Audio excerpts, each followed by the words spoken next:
আসসালামু আলাইকুম সুপ্রিয় দর্শক, কেমন আছেন? আশা করি সবাই অনেক ভালো আছেন।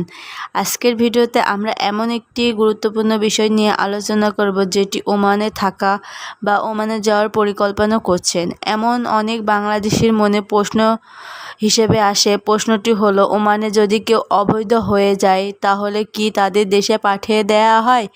এই বিষয়টি নিয়ে অনেক গুজব, ভুল তথ্য এবং বিভ্রান্ত প্রচারণা রয়েছে। তাই আজ আমরা সহজ ভাষায় পুরো বিষয়টি বুঝিয়ে দেওয়ার চেষ্টা করব। প্রথমে একটি বিষয় পরিষ্কার করে বলার দরকার, ওমানের অভিবাসন আইন অনুযায়ী যেসব বিদেশি নাগরিক বৈধ ভিসা, রেজিস্ট্রেশন পারমিট, কাজের বা অনুমতি ছাড়া দেশের অবস্থান করেন তাদের অবৈধ হিসেবে গণ্য করা হতে পারে। তবে কেউ অবৈধ হয়ে গেলে সঙ্গে সঙ্গে তাকে বিমানে তুলে দেশে পাঠিয়ে দেওয়া হয় এমন কোনো নিয়ম নেই। কী ব্যবস্থা নেওয়া হবে তা নির্ভর করে ব্যক্তির পরিস্থিতি, ভিসার অবস্থা, নিয়োগকর্তা এবং সংশ্লিষ্ট কর্তৃপক্ষের সিদ্ধান্তের উপর। অনেক সময় দেখা যায় কারোর ভিসার মেয়াদ শেষ হয়ে গেছে কিন্তু তিনি তা বনায়ন করেননি। এবার কেউ চাকরি ছেড়ে অন্য জায়গায় চলে গেছেন কিন্তু প্রয়োজনীয় অনুমতি নেননি। কেউ কেউ নিয়োগকর্তার অনুমতি ছাড়া কাজ পরিবর্তন করেন। এসব পরিস্থিতিতে ব্যক্তির অভিবাসন আইনের জটিলতার পড়তে পারেন।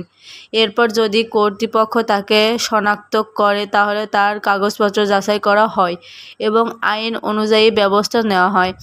অনেক ক্ষেত্রে জরিমানা দিতে হতে পারে, আবার কোনো কোনো ক্ষেত্রে নির্দিষ্ট সময়ের মধ্যে দেশ ছেড়ে যাওয়ার নির্দেশনা দিতে পারে।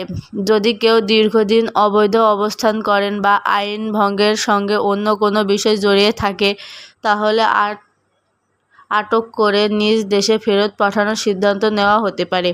অর্থাৎ দেশের কোনো ঘটনা ঘটলে তবে তা আইনগত প্রতিক্রিয়ার মাধ্যমে হয়। আরেকটি গুরুত্বপূর্ণ বিষয় হলো, ওমানের সরকার কখনো কখনো নির্দিষ্ট সময়ের জন্য সাধারণ ক্ষমা বা আইনস্টি ঘোষণা করেন। এমন সময়ে যারা অবৈধ অবস্থায় থাকেন তারা নির্ধারিত নিয়ম অনুসরণ করে জরিমানা কমানোর বা সুযোগ নিয়ে অবৈধ দেশে ফিরতে পারেন। তবে অ্যামনেস্টি সব সময় চালু থাকে না, তাই এ ধরনের সুযোগের খবর এলে অবশ্যই সরকারি ঘোষণার মাধ্যমে তালিকা নিশ্চিত হওয়া উচিত। যারা ওমানে নতুন যেতে চান তাদের জন্য সবচেয়ে গুরুত্বপূর্ণ পরামর্শ হলো, শুধু বৈধ ভিসায় যান এবং পৌঁছানোর পর সব কাগজপত্র নিজের কাছে সংরক্ষণ করুন।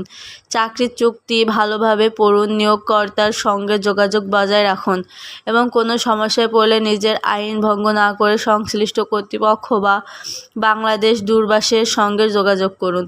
অনেকে মনে করেন অবৈধ হয়ে গেলেও বছরের পর বছর কোনো সমস্যা হবে না, কিন্তু বাস্তবে যে কোনো সময় পরিচয়পত্র বা রেজিস্ট্রেশন কার্ড যাচাইয়ের সময় বিষয়টি ধরা পড়তে পারে।